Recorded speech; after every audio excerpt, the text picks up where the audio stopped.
देखिए प्रश्नावली जो 3F है इसमें कितने क्वेश्चन हो गए थे, कितने करवाए, 10वां वाला बताना है। तो देखिए क्वेश्चन 10 देखिए क्वेश्चन 10 में लिखा है, सुने अच्छे से। ऋतु धारा के अनुकूल 2 घंटे में 20 किलोमीटर तैर सकती है। धारा के अनुकूल मतलब जिस तरफ धारा बह रही है उसी तरफ 20 किलोमीटर तैर सकती है 2 घंटे में। और धारा के प्रतिकूल 2 घंटे में 4 किलोमीटर, मतलब उसकी उल्टी दिशा में 2 घंटे में 4 किलोमीटर तैर सकती है। तो कह रहे हैं उसकी स्थिर जल में तैरने की चाल बता दो और धारा की चाल बता दो। तो जो पहले लिखा उसको x मान लेते हैं, दूसरे नंबर पर जो लिखा उसको y। तो मान लेते हैं कि उस ऋतु की स्थिर जल में जो चाल है वो है x किलोमीटर प्रति घंटा।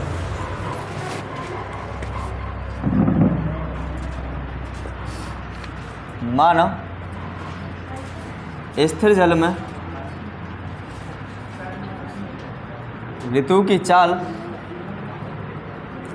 बराबर x किलोमीटर प्रति घंटा। धारा की चाल मान लेते हैं, धारा की चाल बराबर y किलोमीटर। अब ध्यान ये देना है, अनुकूल लिखा है और प्रतिकूल लिखा है। तो धारा के अनुकूल ऋतु की चाल क्या होगी, ऋतु की सापेक्ष चाल।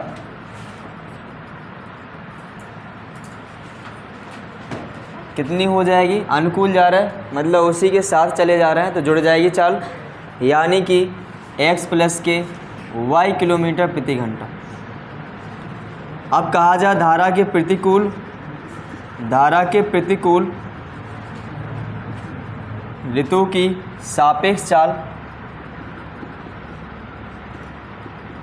अब प्रतिकूल मतलब है कि उसकी उल्टी दिशा में, और उल्टी दिशा में है तो धारा की चाल क्या करेगी, उसमें से घट जाएगी। क्यों, क्योंकि अवरोध कर रहा है, अवरोध उत्पन्न कर रही ना वो, तो उसको तो ऋतु की चाल में से ये घट जाएगी। ध्यान ये देना होता है कि ऋतु की चाल ज़्यादा रही होगी तभी जाके वो ऊपर तक आ पाई हुई है। और अगर ज़्यादा चाल नहीं रही होती, धारा की अगर ज़्यादा चाल होती, अगर धारा की ज़्यादा चाल होती तो ऋतु बह जाती, ऊपर नहीं आ पाती। तो यहाँ पर चाल किसकी ज़्यादा रहती है, चाल है ऋतु की, और धारा की चाल क्या है, कम है। ठीक है इतना। अब आते हैं पहली शर्त पर, प्रथम शर्त से। प्रथम शर्त में कहा कि जो अनुकूल कह रहे हैं, तो अनुकूल इन्हें समय लग रहा है कितना, 2 घंटे, और दूरी कितने तय कर रहे हैं, ये कितनी तय कर रही है ऋतु, 20 किलोमीटर। तो यहाँ पर दूरी है 20 किलोमीटर और समय है 2 घंटे। ठीक। और तो चाल बराबर क्या होता है, चूँकि चाल बराबर क्या होता है, दूरी बटे समय। अब अनुकूल चाल है तो अनुकूल ली जाएगी चाल। अनुकूल कितनी है चाल, x प्लस के y बराबर दूरी कितनी है यहाँ, 20 बटे में 2। तो कितना बनेगा, x प्लस के y बराबर 10। समीकरण 1 हो जाएगा। अब यहाँ द्वितीय शर्त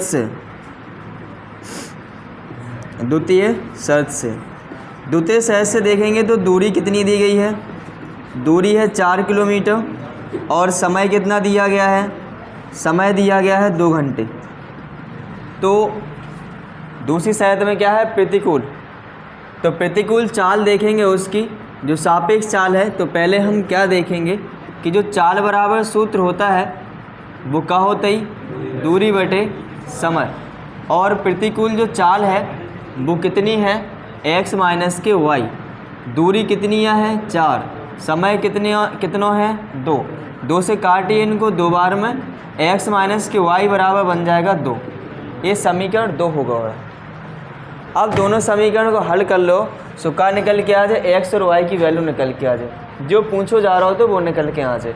तो लिखेंगे समीकरण 1 व 2 से, 1 व 2 से। समीकरण 1 को उतारिए, x प्लस के y बराबर कितना है यहाँ पर 10 और x माइनस के y बराबर 2। इनको देखो, इनके गुणांक कैसे आएंगे, इनके गुणांक समान हैंगे और यहाँ पर चिन्ह अलग अलग हैं तो क्या लिखें, जोड़ने पर ए से कैंसिल हो जाए, बनेगा 2x बराबर 12, 2 छक 12, x बराबर कितना हो गया 6। y x का मान समीकरण 1 में रख दो जिससे y की वैल्यू आ जाए। y का मान समीकरण 1 में रखने पर तो 6 प्लस के y बराबर 1 में क्या था 10 बराबर में, तो y बराबर कितना बचेगा 4। सो लिखेंगे अतः ऋतु की स्थिर जल में चाल कितनी मानी थी x और x की वैल्यू कितनी आ गई 6, तो 6 किलोमीटर प्रति घंटा। अब धारा की चाल कितनी मानी थी, y मानी थी और धारा की चाल कितनी है 4 आ गई, y की वैल्यू 4 आ गई ना, तो ये दोनों आंसर हो जाएंगे। क्लियर, सिंपल है, कर सकते हो।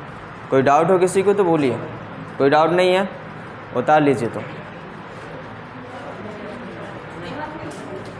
देखिए, तो जो क्वेश्चन 11 है और 11 तो कर लोगे, भिन्न संबंधी है, आराम से हो जाएगा। इसके बाद प्रश्न 12 देखिए।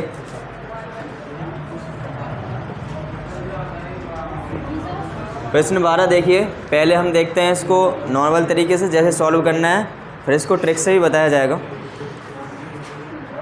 लिखा है पिता और पुत्र की वर्तमान आयु का अनुपात 5:2 है।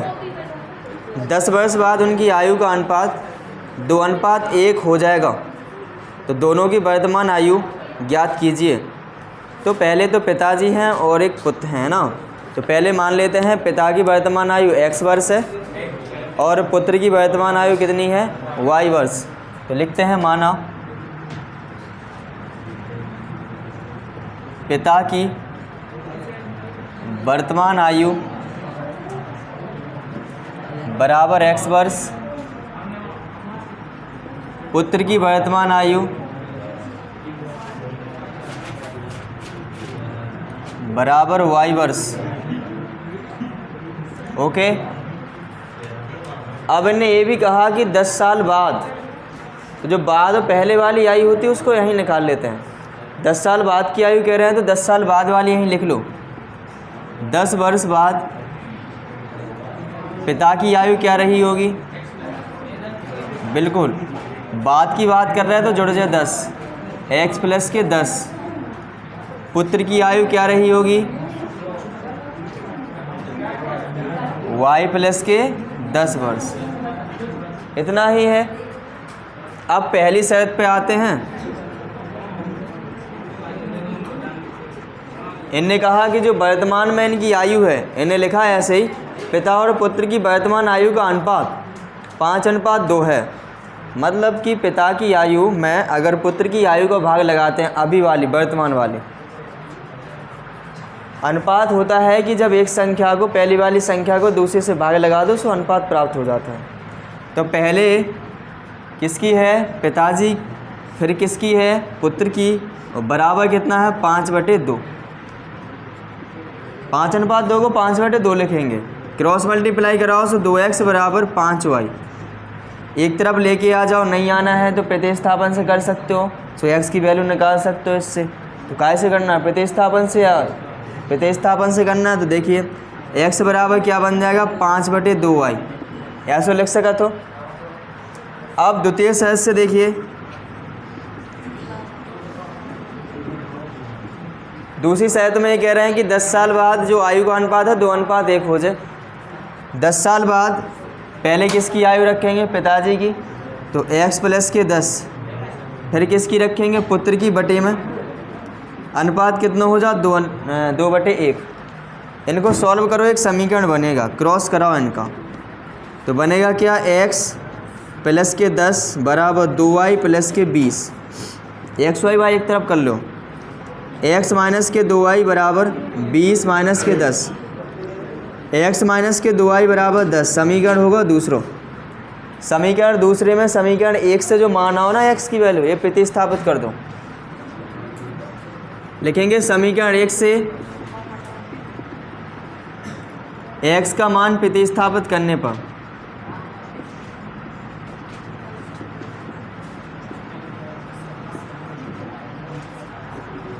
जिते x है वो उते का रखो 5/2 y रख दो तो ई में 5/2 y या 5/2 y लिख सकते 5y/2 लिख सकते हैं। माइनस के 2y बराबर में 10। इनके लिए नीचे बन कर लो, एलसीएम ले लो। यहाँ कितना बनेगा 5y माइनस के 4y बराबर 10। यहाँ 5 में से 4 घटाओ 1 बनेगा y/2 बराबर 10। क्रॉस मल्टीप्लाई कराइए, y बराबर बन जाएगा 20। y की वैल्यू आ गई, x की ओर जाना तो y को मान समीकरण 1 में रख दो, 1 में सीधा आ जाएगा। y का मान समीकरण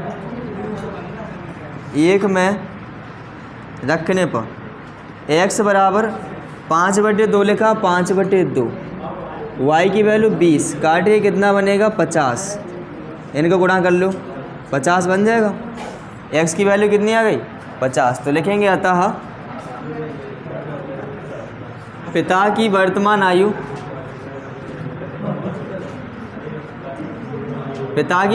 आयु बराबर 50 वर्ष और पुत्र की वर्तमान आयु 20 वर्ष। 20 वर्ष। देखिए इसको ट्रिक से कैसे करेंगे ज़रा देखो।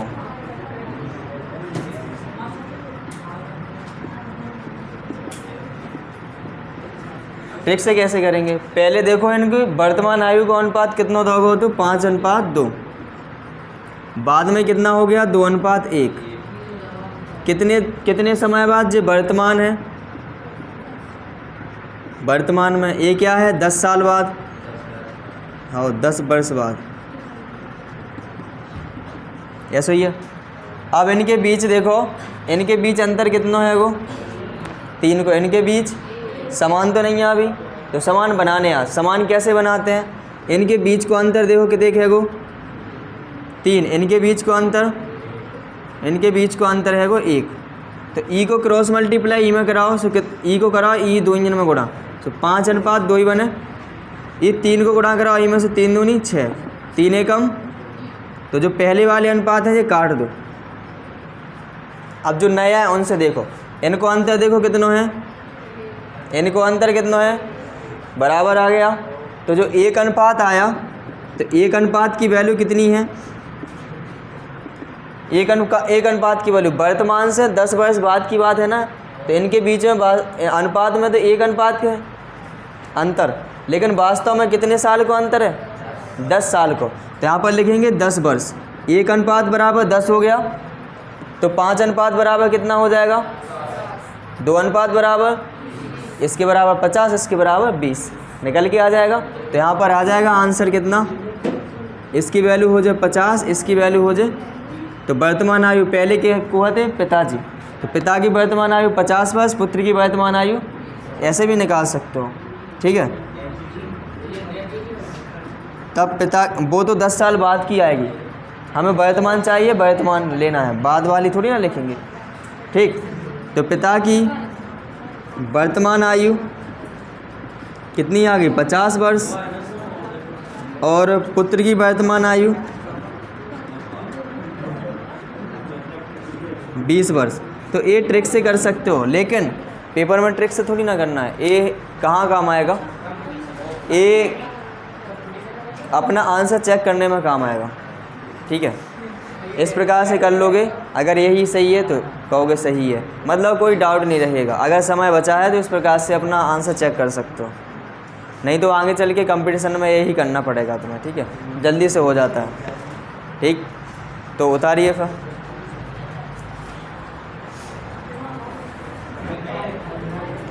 देखिए तो इसके बाद जो प्रश्न है 13 कर लोगे, कर लो ना 13। इसमें क्या करना, वर्तमान आयु मानना जैकब की और उसके पुत्र की।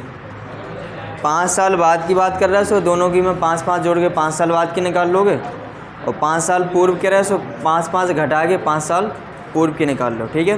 फिर जो कंडीशन दी गई है उस हिसाब से लगा लेना दोनों शर्त को, और समीकरण बन जाएंगे। दोनों समीकरण को हल करके एक्स वाई की वैल्यू निकाल लेना। अब इसके बाद प्रश्न है 14 देखिए। प्रश्न 14 में लिखा है वर्तमान से 10 वर्ष पूर्व पिता की आयु पुत्र की आयु की 4 गुनी थी। तो कौन कौन है इसमें? पिता है और पुत्र है। तो इनकी वर्तमान आयु मान लीजिए, माना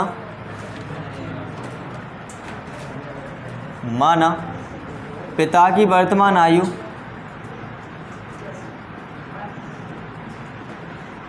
वर्तमान आयु बराबर x वर्ष और पुत्र की वर्तमान आयु बराबर y वर्ष।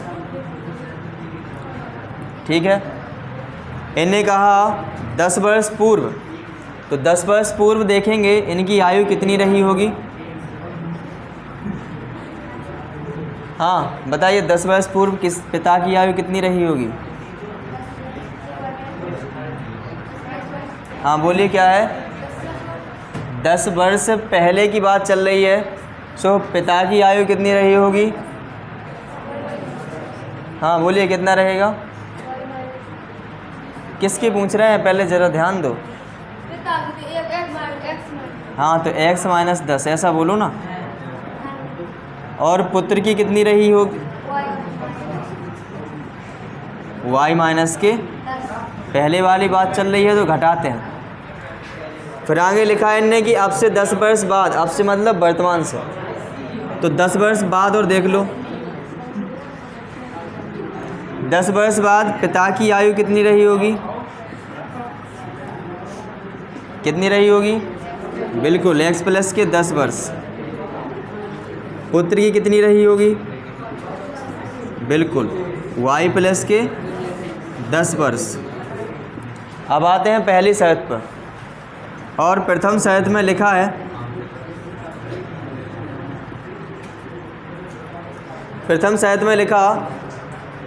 कि 10 वर्ष पूर्व यानी वर्तमान से 10 वर्ष पूर्व पिता की आयु पुत्र की आयु की 4 गुनी थी। तो 10 वर्ष पूर्व वाली बात चल रही है, तो पहले वाली आयु लिख लो किसकी? पहले पिता की, और दूसरी तरफ लिख लो उसके पुत्र की। अब गुनागुनी कह रहे हैं तो कितनी गुनी थी? 4 गुनी। तो किस में किसकी गुना 4 गुनी थी? पुत्र की 4 गुनी। तो 4 को गुणा करा दो पुत्र की आयु में, तो x माइनस के 10 बराबर 4y माइनस के 40। इनको एक तरफ लेके आओ, y वालों को जेता उठा कर ले जाओ। तो बनेगा क्या? x माइनस के 4y बराबर माइनस के 30। समीकरण 1 होगा है। इसके बाद द्वितीय शर्त पर देखिए। द्वितीय शर्त में इन्होंने कहा कि अब से 10 वर्ष बाद पिता की आयु पुत्र की आयु की 2 गुनी रह जाएगी। तो पहले 10 वर्ष बाद की जो आयु है पहले किसकी लिखेंगे? पिता की, तो x प्लस के 10, और दूसरी तरफ किसकी लिखेंगे? उसके पुत्र की y प्लस के 10। अब कितने गुनी है? 2 गुनी। तो किसके में कराएंगे गुणा? बिल्कुल पुत्र की आयु में। तो बनेगा x प्लस के 10 बराबर 2y माइनस के प्लस के 20। एक तरफ लेके आइए, x और माइनस के 2y बराबर में 20 माइनस के 10, तो x माइनस के 2y बराबर कितना? 10। एक समीकरण है, एक समीकरण ये बन गया दूसरा। दोनों समीकरण को हल करिए तो लिखेंगे समीकरण 1/2 से। समीकरण 1/2 से समीकरण 1 को उतारेंगे, और समीकरण 1 क्या है? x माइनस के 4y बराबर माइनस के 30, और दूसरा समीकरण है x माइनस के 2y बराबर में 10। इनके गुणांक समान है किसी के? x के गुणांक है समान, तो इनके चिन्ह देख लो। चिन्ह देखो तो प्लस के हैं, तो यहाँ पर क्या लिखेंगे? घटाने पर। जब एक जैसे चिन्ह हुए तो घटाने पर लिखेंगे। यहाँ माइनस आएगा, यहाँ प्लस आएगा, यहाँ माइनस, ऐसे कैंसिल हो जाए। यहाँ कितना बनेगा? माइनस के 2y, यहाँ माइनस के 40, ऐसे कैंसिल हो जाए। 2 से भी कैंसिल कर दो इसको, 20। तो y बराबर कितना आ जाएगा? 20 हो जाए। y का मान समीकरण किसी एक में रख दो, चाहे 2 में चाहे 1। तो 2 में रखने दे रहे, क्या है कि 1 में रखना, 1 में रख दो। चलो 1 में रख दो। y का मान समीकरण 1 में रखने पर तो क्या बनेगा यहाँ x माइनस के 4 गुणे y की वैल्यू 20 बराबर है -30। तो x माइनस के 80 बराबर -30। तो x बराबर कितना बनेगा -30 प्लस के 80। तो x बराबर कितना 50। तो लिखेंगे अतः पिता की वर्तमान आयु कितनी मानी थी x और x की वैल्यू कितनी आ गई 50 वर्ष। और पुत्र की वर्तमान आयु 20 वर्ष। इनने ये कहा, आगे इनने लिखा था और भी पूछा इनने लिखा कि ये पिता की आयु 80 वर्ष होने पर पिता और पुत्र की आयु का अनुपात ज्ञात कीजिए। मतलब जब पिताजी 80 वर्ष के हो जाएं तो पुत्र की आयु कितनी रही होगी वो निकाल के फिर उनको अनुपात भी निकालना है। तो यहाँ पर लिखते हैं पिता की आयु, यानी जब पिता की आयु 80 वर्ष है, कितनी है 80 वर्ष। ध्यान दो, पिता पुत्र की आयु में कितने का अंतर है, कितने का है 30 का। जब 30 को है तो पुत्र क्या है 30 वर्ष कम है ना पुत्र की आयु पिता से। तो यहाँ पर अभी 80 का है, पिताजी 80 के हैं तो पुत्र कितने का रहे होंगे 50 के, मतलब 30 वर्ष कम रहना। तो यहाँ पर क्या हो जाएगी, तो पुत्र की आयु 50 वर्ष। अब इनकी अनुपात निकालो तो आयु का अनुपात क्या हो जाएगा, अतः आयु का अनुपात 80/50 करो तो कितना बन जाएगा 8:5।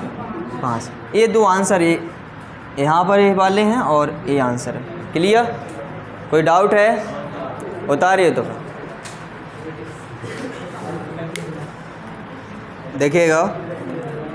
तो यहाँ जो प्रश्न है 15 वाला हो जाएगा, आयु संबंधित है।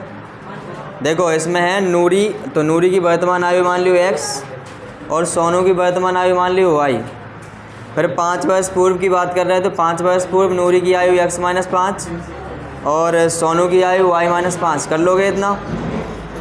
फिर 10 वर्ष पश्चात कह रहे हैं, मतलब बाद, तो 10 वर्ष बाद नूरी की आयु कितनी हो जाए x के 10 और सोनू की आयु y+ के 10 हो जाए। अब जो संबंध कह रहे हैं उस हिसाब से बना लियो, पहली सहित और दूसरी सहित से। ठीक है, तो इनको छोड़ते हैं, 16 को भी छोड़ते हैं। 17 संपूरक वाला है, तो एक बड़ा कोण मान लियो एक छोटा कोण मान लियो। बड़ा कोण x मान लियो, छोटा कोण y मान लियो। और पहली सहित कह रहा है कि संपूरक हैं तो दोनों को योगफल कितना होगी 180। यानी समीकरण 1 बनेगा जब, सो क्या बनेगा x + y बराबर 180। ओके, फिर कह रहे हैं कि दोनों को अंतर कितना है वो 18। तो दूसरी सहित से क्या करोगे, x - के y बराबर 18। या ऐसा लिखा है कि एक बड़ा कोण है जो छोटे कोण से कितना है 18 अधिक है, मतलब अंतरिक कोण है उनको 18। तो x - y बराबर 18 दूसरा कोण समीकरण बन जाए। दोनों को हल कर लो, x y की वैल्यू आ जाए। आप प्रश्न देखिए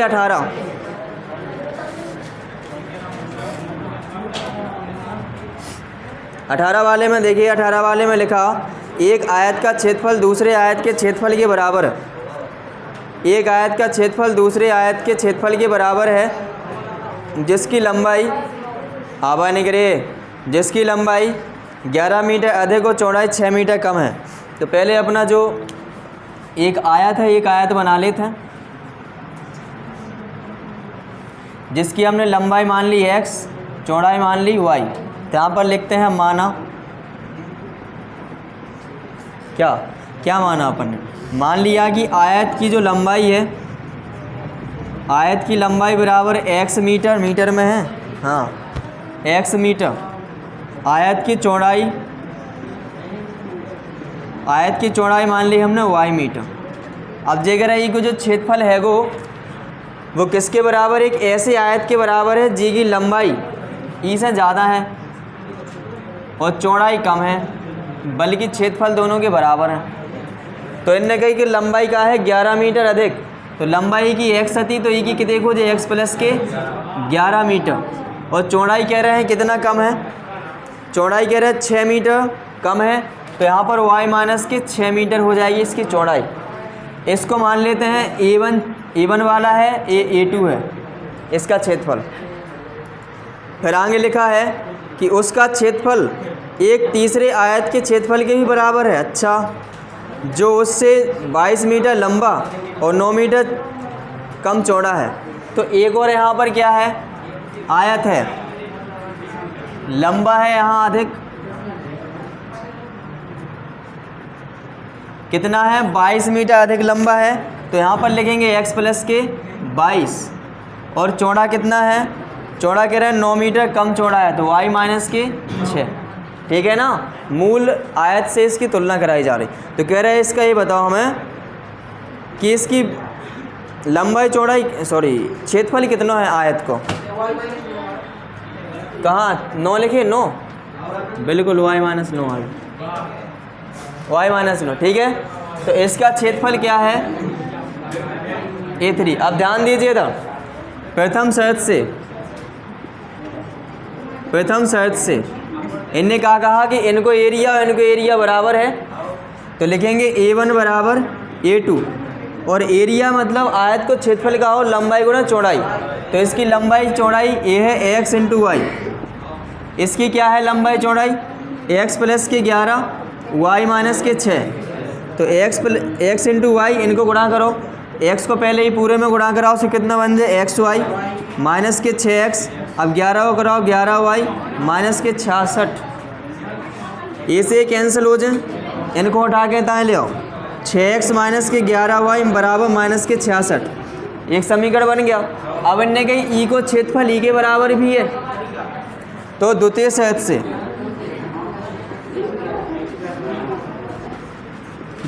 से A1 बराबर A3, तो A1 बराबर A3 है, तो A1 की वैल्यू क्या आएगी x इंटू वाई, क्या आएगी लंबाई गुणा चौड़ाई, और इसका क्षेत्रफल क्या बनेगा x प्लस के 22 और y माइनस के 9। तो यहाँ पर एक्स वाई बराबर, इनका अंदर गुणा करो, एक्स वाई माइनस के 9x प्लस के 22y और 22 ने 198, एक्स वाई से एक्स वाई कैंसिल कर दीजिए।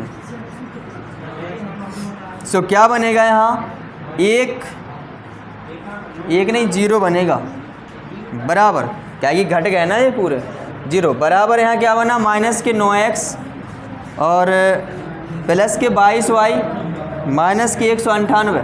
इनको इस तरफ लेके आइए एक्स वाई वालों को, 9x माइनस के 22y बराबर है माइनस 198। समीकरण 2 हो गया। समीकरण 1 2 को हल कर लो, तो लिखेंगे समीकरण 1 2 से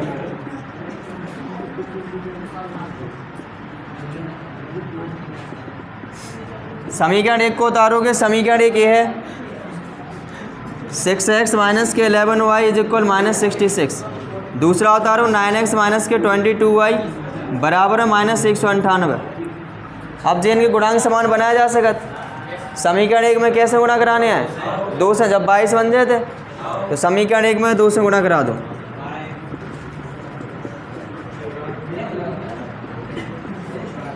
गुणा करने पर करिए, कितना बनेगा, 2 छक 12x माइनस के 11 दूनी 22y और 66 दूनी 132। और यहाँ दूसरे में जाएंगे तो ही रहे, यहाँ क्या करोगे, घटाओगे, क्योंकि इनके चिन्ह एक जैसे हैं। माइनस प्लस प्लस ये कैंसिल हो जाए, कितना बनेगा यहाँ, बोलिए 3x, और यहाँ प्लस के कितना बनेगा, इससे घटा दीजिए 66 बनेगा, और 3 से काटो कितना, 22 थी 66, x बराबर कितना 22। y की वैल्यू और निकाल लें, x का मान समीकरण 1 में रख दो, x का मान समीकरण 1 में रखने पर रखेंगे तो 1 क्या है, a है 6 इंटू 22 माइनस के 11y बराबर माइनस के 66। ठीक है, इतना आवाज़ नहीं करिए, यहाँ समझिए, यहाँ करिए 132 माइनस के 11y बराबर माइनस 66। इनको उस तरफ ले जाओ तो माइनस के 11y माइनस के 66 और माइनस के 132 हो जाए। यहाँ कितना बनेगा 8 और यहाँ कितना बन जाएगा 9, 198 माइनस के माइनस माइनस कैंसिल, 11 से काटो कितना 11 एकम 11, 11 8 88, y बराबर कितना बनेगा 18। बेमाई आ गई है। हमें आयत को कहा जाना तो क्षेत्रफल, तो आयत का क्षेत्रफल क्या होता है लंबाई गुणा चौड़ाई, यानी x इंटू वाई। एक्स की वैल्यू कितनी आ गई 22, y की वैल्यू 18, इनको गुणा कर लियो, आंसर आ जाएगा वर्ग मीटर में। ठीक, समझ गए? उतारिए, हाँ लिख लेना आप।